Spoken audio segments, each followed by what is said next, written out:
afternoon, everyone. Now, this is my second video, the topic regarding employment. In first video, I already discussed what do you mean by employment, what are the types of employment. Now, we will discuss the next very important topic, that is labor force.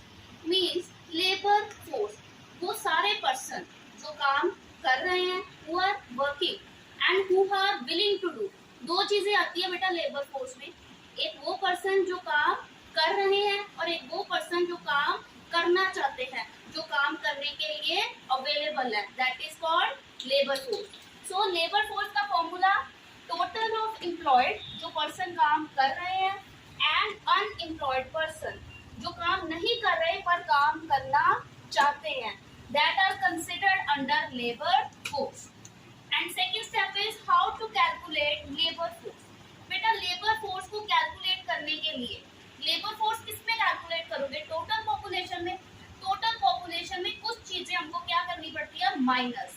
देखो first thing which we have to subtract that is unfit people. देखो बेटा अगर कोई बूढ़ा है, कोई handicap है, कोई शारीरिक तौर से ठीक नहीं है, कोई फिजिकल इलनेस है, तो उन लोगों को हम लेबर फोर्स में कंसिडर नहीं करते. People are not willing to work. कई लोग वेले होते हैं, काम है लेकिन करना नहीं चाहते, that are not under calculated under labour force.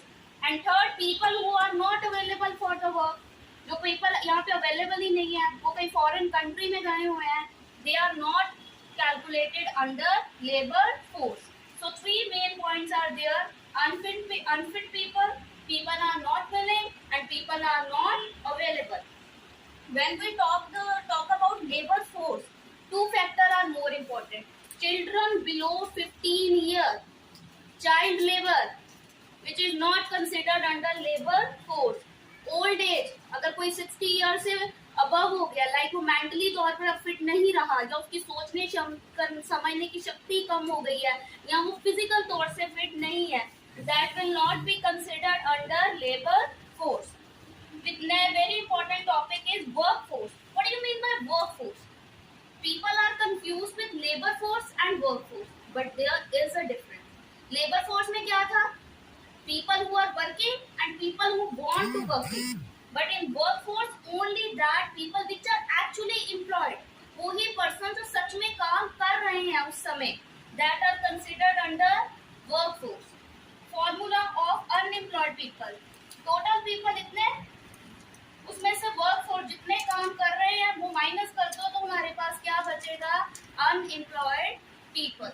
My next topic is type of employment.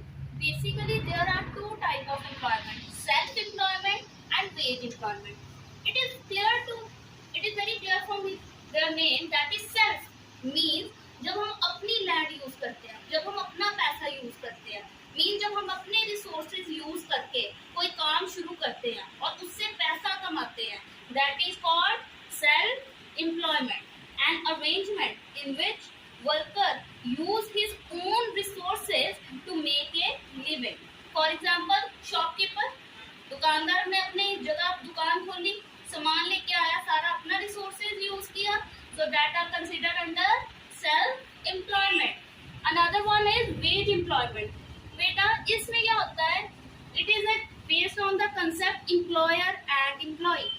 Right? एक बंदे ने दूसरे बंदे की सर्विसेज हायर की, एक बंदे ने एक फैक्ट्री के मालिक ने वर्कर्स रखे काम करने के लिए, that is called veg employment. मालिक ने उनसे काम करवाया और बदले में उनको क्या दी? वेजेस. फॉर एग्जाम्पल अगर डॉक्टर अपना क्लिनिक चला रहा है, that is called self employment. लेकिन अगर एक डॉक्टर किसी हॉस्पिटल द्वारा हायर किया गया है तो उसको उस हॉस्पिटल में काम करने के लिए क्या मिल रहे हैं? पैसे. So this is considered under veg employment. So veg employment basically दो तरह की होती है. एक होते हैं रेगुलर एम्प्लॉय, एक होते हैं casual employ. A very important thing which I want to discuss here is from paper point of view, casual employ topic is very important topic. Regular worker and casual worker. First of all, a regular worker are those worker which are hired on permanent basis. बेटा अगर आपने किसी को काम दिया है तो आपने उसको परमानेंट बेसिस पे दिया है, ऐसे नहीं कि आज काम था तो उसको दे दिया, कल नहीं है तो उसको निकाल दिया। Regular worker are those worker which is hired on permanent basis, और casual worker which are not hired on permanent basis. जैसे आज काम ज्यादा है तो एक वर्कर को बोल दिया आज काम ज्यादा है तो काम कर ले, उसके बदले मैं तेरे को वेजेस दे दूंगी। That are casual worker which are not hired on permanent basis. Is that clear? Regular worker and casual worker.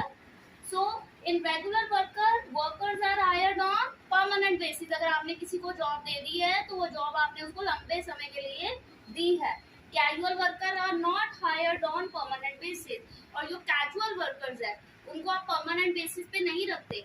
काम ज्यादा है, जैसे बोलता है ना बेटा, कहते हैं सीजन है, सीजन में बंदे ज्यादा चाहिए तो इसलिए पर्सन्स को अपॉइंट कर लिया, और जब सीजन नहीं होगा तो उनको बाहर निकाल दिया।